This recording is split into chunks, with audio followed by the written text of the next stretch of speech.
ဒီတင်ရဲ့ agree ဖြစ်လာတဲ့လူလူချူကတော်ဝင်ဘိမှန်ကိုဖျက်ဆီးပစ်လိုက်ပြီးတော့စီမင်းတစ်တွေကိုလည်းချမှတ်လိုက်ပါတယ်။အနိုင်ရသူရဲကောင်းတွေကတော့ United Federation of Nation ကလူလူချူကိုထောက်ခံမှုပြောနေတာမို့သူတို့လည်းဘာလို့ရမလဲဆိုပြီးဝေဖန်နေကြပါတယ်။ခမ်းမထဲမှာတော့လူလူချူကတပ်သားတွေအကုန်လုံးကို GS တုံးပြီးသူ့ရဲ့ကျွန်းတွေဖြစ်လာဖို့အတွက်အမိန့်ပေးလိုက်ပါတယ်။အဲ့ဒီချိန်ဂျီရီမီယာကပုံကန်သူတွေကိုနှိမ်နှင်းပြီးတော့ပြန်လာတာဖြစ်ပြီးအဲ့လိုမျိုးပုံကန်သူတွေဖြစ်လာရတဲ့အကြောင်းရင်းကတော့လူလူချူကသူတို့ရဲ့ရပိုင်ခွင့်တွေကိုတင်ယူလိုက်လို့ပဲဖြစ်ပါတယ်။အခြားတစ်ဖက်မှာတော့ Lloyd နဲ့ Sicily တို့ကလမ်းလျှောက်ရင်းနဲ့အခုဟာကဖြစ်တဲ့အပါရဖြစ်တာတောင်ရှင်နိုင်စင်နဲ့ကိုနီလီယာတို့ကဘာလို့အခြားနေရာကိုတောင်းနေတာလဲဆိုတဲ့အကြောင်းကိုပြောနေကြပါတယ်။မီလီနဲ့နီနာကလည်းဆင်ပြေသွားပြီးတော့နှစ်ယောက်သားစကားတွေပြောနေကြပြီးနီနာကပြင်ထွက်လို့မရတာမို့ rival ကသူစားဖို့အတွက်ပီဇာတွေယူလာပါတယ်။နီနာပြင်ထွက်လို့မရတဲ့အကြောင်းရင်းကတော့လူမျိုးတုံးလက်နက် Freya ကိုဖန်တီးလိုက်လို့နိုင်ငံမောင်းဆောင်ကသူ့နောက်ကိုလိုက်ဖက်နေတဲ့အတွက်ကြောင့်ပဲဖြစ်ပါတယ်။ကြီးတိန်နန်းတော်ရဲ့ဥယျာဉ်ထဲမှာတော့လူလူချူကယူဖီမီယာအတွက်လူတွေရဲ့မှတ်ဉာဏ်တွေကနေလူမျိုးတုံးသက်ဖြစ်တဲ့မင်းသမီးဆိုတဲ့နာမည်ပျောက်သွားအောင်သူ့လက်မှာသွေးစွန်းတာတွေအများကြီးလုပ်ရအောင်မယ်ဆိုပြီးပြောနေပါတယ်။လူလူချူကယူဖီမီယာနဲ့နာနာလီကိုပါဆောင်ရှုံးထားတာမို့အနာဂတ်ကိုရင်ဆိုင်နိုင်မှုဆိုရင်ကဘာကြီးကိုအရင်သိမ်းပိုက်ရမယ်ဆိုပြီးဆူဇာကီကိုပြောပြနေပါတယ်။သူတို့ရဲ့0 recreant အတွက်ရှင်နိုင်စင်စမလုပ်ခင်သူတို့ကနေမြေတွေကိုအရင်သိမ်းပိုက်ရမယ်ဆိုပြီးလူလူချူကရှင်းပြပါတယ်။အဲ့ဒီချိန်မှာပဲပထမသူရဲကောင်ဦးဆောင်တဲ့သူရဲကောင်၄ယောက်ပါတဲ့အဖွဲ့ကချာလီကိုပဲသစ္စာခံတာမို့လူလူချူပလင်ကိုသိမ်းပိုက်တာကိုလက်မခံနိုင်တဲ့အတွက်တိုက်ခိုက်ဖို့လာခဲ့တာပဲဖြစ်ပါတယ်။အဲ့ဒီခါသူတို့ကိုတားဆီးဖို့အတွက်0သူရဲကောင်ဖြစ်တဲ့ဆူဇာကီကလန်စလော့အာဖရီယွန်ကိုမောင်းနေပြီးတယောက်ထက်ထွက်လာခဲ့ပါတယ်။လန်စလော့ကစစ်မြင်ထားတာမို့အယမ်းမြန်လွန်ပြီးသူရဲကောင်တွေမတိလိုက်ခင်မှာတင်လန်စလော့ကသူတို့ကိုဖျက်ဆီးပစ်လိုက်ပါတယ်။ချီနိုနဲ့နှစ်ယောက်တိုက်ခိုက်ကြတဲ့အခါစွမ်းရည်ကကွာလွန်နာမို့ချီနိုရဲ့တူရစ်စတန်ဆက်ရုပ်ကိုလန်စလော့ကအတားလေးဖျက်ဆီးပစ်လိုက်ပါတယ်။နောက်ပြီးတော့ပထမသူရဲကောင်နဲ့တိုက်ခိုက်ကြတဲ့အခါလက်ရည်တွေကတူညီတယ်ဆိုပေမဲ့ပထမသူရဲကောင်မှာ GS ပါတာမို့တပန်းတာနေပါတယ်။ပထမသူရဲကောင်ရဲ့ GS ကအနာဂတ်ကိုမြင်နိုင်တာမို့လန်စလော့ရဲ့လှုပ်ရှားမှုတွေကိုခံမှန်းနိုင်ပြီးဆူဇာကီရဲ့တိုက်ကွက်တွေကိုအတားလေးခုခံနိုင်နေတာပဲဖြစ်ပါတယ်။ဒါပေမဲ့ဆူဇာကီကသူတို့ရဲ့အစီအစဉ်ဖြစ်တဲ့0 recreant အတွက်ရှုံးလို့မရတာမို့လူလူချူအမိန်ပေးထားတဲ့အသက်ရှင်ရမယ်ဆိုတဲ့ GS ကိုတုံးက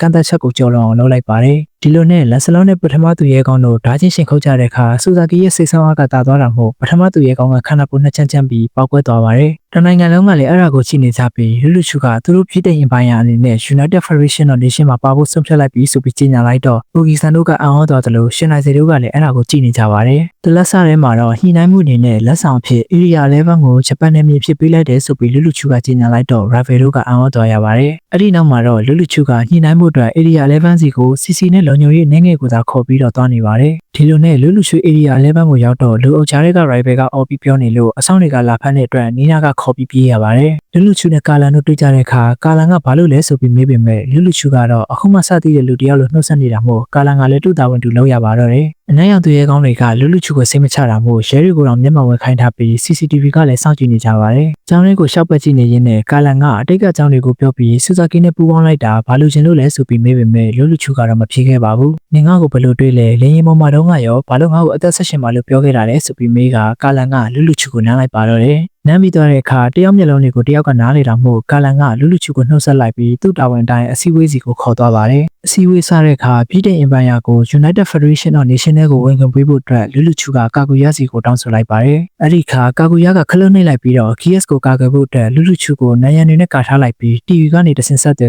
ဘာကိုလိုချင်တာလဲဆိုပြီးမေးလိုက်ပါတယ်။ United Federation of Nation မှာမဲပေးခွင့်နဲ့ဆုံးဖြတ်တာမို့ပြည်ထောင်ဝင်လာမယ်ဆိုရင်အဖွဲ့အစည်းမှာလူအင်အားအများဆုံးမှာပြည်ထောင်ဖြစ်သွားမှာမို့လူလူချူကမဲပေးခွင့်ကိုအုပ်စိုးလို့ရသွားမှာပဲဖြစ်ပါတယ်။အဲ့လိုမျိုးမလုပ်ဘူးဆိုတာကိုတက်တည်ပြခြင်းရင်ပြည်တိုင်ကိုနေမီခွဲလိုက်တာဖြစ်ဖြစ်မဲပေးခွင့်ကို20ရာခိုင်နှုန်းပဲယူတာဖြစ်ဖြစ်လုပ်တဲ့နယ်ဆိုပြီးအကောင်လုံးကဝိုင်းပြောကြပါတယ်အဲ့ဒီခါလူလူချူကကဘာကြီးကိုအုပ်စိုးဖို့ဘာလို့အပ်တာလဲဆိုပြီးမေးတော့ကာကူရကစာနာစိတ်လို့ပြောတဲ့ခါလူလူချူကသူ့အတွက်တော့ဖြည့်ဆည်းနိုင်စွမ်းမယ်ဆိုပြီးပြန်ပြောလိုက်ပါတယ်အဲ့ဒီချိန်မှာပဲလန်စလော့ကအပေါ်ကနေကျလာပြီးအစီဝေးကနေကိုဝင်လာတာမို့အနိုင်ရောင်သူရဲ့ကောင်တွေကကာကူရကိုကယ်ဖို့လုပ်ရပါတယ်အဲ့ဒီချိန်မှာပဲလူလူချူရဲ့ပြည်တိုင်စစ်တပ်ကပင်လယ်ကနေဂျပန်နယ်မြေတွေကိုဝင်လာတာမို့အကောင်လုံးကအံ့အားသင့်ကုန်ကြပါတယ်လူတွေကသူ့ကိုမထောက်ခံလေလူလူချူကအာနာရှင်စနစ်ကိုလိုချင်တာမို့တကဘာလုံးကလူလူချူကိုရန်သူဖြစ်တတ်မှတ်လိုက်ပါတယ်။ကာလန်ကဂရမ်မစ်ကိုထုတ်ပြီးတိုက်ဖို့လုပ်တော့အဲ့ဒီနေရာမှာတိုက်ပွဲဖြစ်ရင်နိုင်ငံကောင်းဆောင်တွေအကုန်တေးကုန်မှာမို့ဆုံးဖြတ်ချက်ကိုစောင့်ဖို့အတွက်စင်ကီကတားလိုက်ပါတယ်။ဒီလိုနဲ့လူလူချူကကာကူရကိုသူတို့ကိုလက်ခံမှလားလက်မခံဘူးလားမေးကဒီမိုကရေစီစနစ်ကိုစာခိုင်းပြီးတော့လန်ဆလော့နဲ့ချင်းချောက်ထားပါတယ်။အခြားတစ်ဖက်မှာတော့ Rival နဲ့နီနာတို့ကထွက်ပြေးနေပေမဲ့လူလူချူရဲ့ညံကောင်းမှုကြောင့်ပြေးမဲ့လမ်းကနေကြိုးဆောင်နေပြီးဖမ်းနိုင်ခဲ့ပါတယ်။အဲ့ဒီချိန်မှာပဲတော်ဝင်မြို့တော်မှာတိုက်ခိုက်ခံရတယ်ဆိုတဲ့သတင်းကိုကြားတော့ရှင်းနိုင်စေဆိုတာသိပြီးလူလူချူကစိတ်တိုးသွားပါတယ်။အဲ့ဒီတိုက်ခိုက်မှုမှာ Freya ကိုသုံးသွားတာဖြစ်ပြီး3 ကီလိုမီတာလောက်ကြီးတဲ့ခန္ဓာတစ်ခုကလည်းလေထဲမှာရှိနေပါတယ်